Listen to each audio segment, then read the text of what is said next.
नमस्कार, आप सबका स्वागत है हमारे चैनल नेक्स्ट 9 न्यूज़ पर। मेरा नाम है दीपक गुप्ता।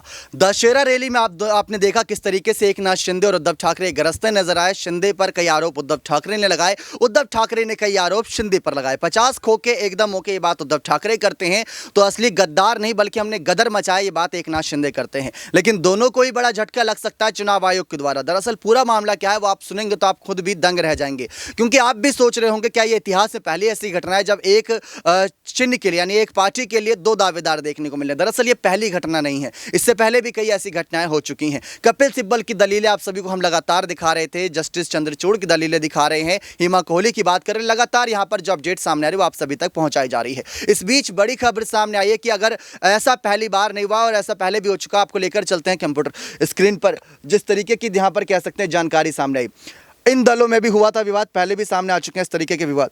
2017 में उत्तर प्रदेश में समाजवादी पार्टी में पड़ी दरार के बाद चुनाव चिन्ह को लेकर विवाद हुआ था। दोनों पक्ष आयोग पहुंचे थे। उस दौरान आयोग ने संख्या के आधार पर पाया कि अखिलेश गुट को 228 विधायकों में से 205 का समर्थन प्राप्त था। ये गौर करने वाली बात है, उनके पास 2/3 क्या, उनके पास तो बहुत ज्यादा बहुमत था। इस तरह विधान परिषद के 68 में से 56 और 24 में से 15 सांसदों का समर्थन था। इसके बाद आयोग ने अखिलेश यादव गुट को चिन्ह दे दिया था।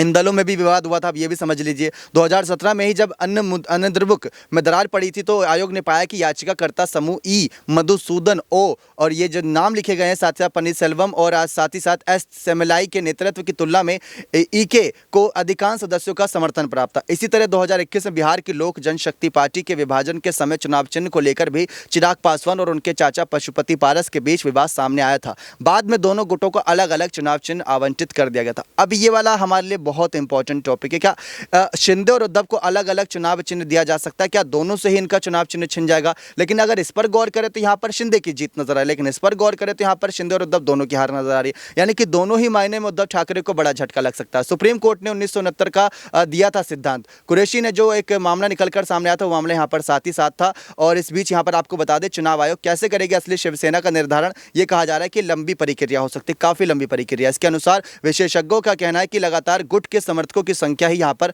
बहुत कुछ निर्भर करती है। लेकिन उद्धव ठाकरे के जो वकील थे कपिल सिब्बल, उनकी दलील थी कि शिंदे गुट जो है उनको चिन्ह नहीं दिया जाना चाहिए क्योंकि उन्होंने पार्टी छोड़ी थी। समझने वाली बात है कि उन्होंने पार्टी छोड़ी थी, उन्होंने महाराष्ट्र ही छोड़ दिया था, गुवाहाटी चले गए थे। उन्होंने उद्धव का साथ नहीं बल्कि उन्होंने पार्टी छोड़ी थी। अब यहां पर शिंदे की जो तरफ से दलीलें थी, एकनाथ शिंदे के वकीलों की दलीलें थी, उन्होंने कहा था कि इन लोगों ने पार्टी तो छोड़ी थी लेकिन पार्टी की ज़्यादातर समर्थक कहां पर है वो आप देख लीजिए ना, तो वहीं पर एक पार्टी बिल्ड हो गई। इसीलिए यहां पर शिंदे गुट की जीत बताई जा रही लगातार। लेकिन अगर जो यहां पर एलजीपी वाला मामला था अगर वो सच होता है तो वहां पर दोनों ही गुटों से चुनाव चिन्ह छिन जाएगा, फिर किसके पास जाएगा ये भी अता पता नहीं। लेकिन अगर अखिलेश वाला होता है तो अखिलेश वाले मामले के आधार पर शिंदे की जीत होगी। तो ये एक बहुत बड़ी मामला है जो आप सभी तक पहुंचाया गया। उम्मीद करते हैं जानकारी पसंद आई होगी। जस्टिस चंद्रचूड़ से लेकर कपिल सिब्बल की दलीलें सब आपको लगातार हम दिखा रहे हैं। दशहरा रैली में आपको क्या लगा, किसकी जीत हुई, शिंदे और उद्धव की? अपनी राय कमेंट सेक्शन में जोड़ दीजिएगा। बहुत बहुत धन्यवाद।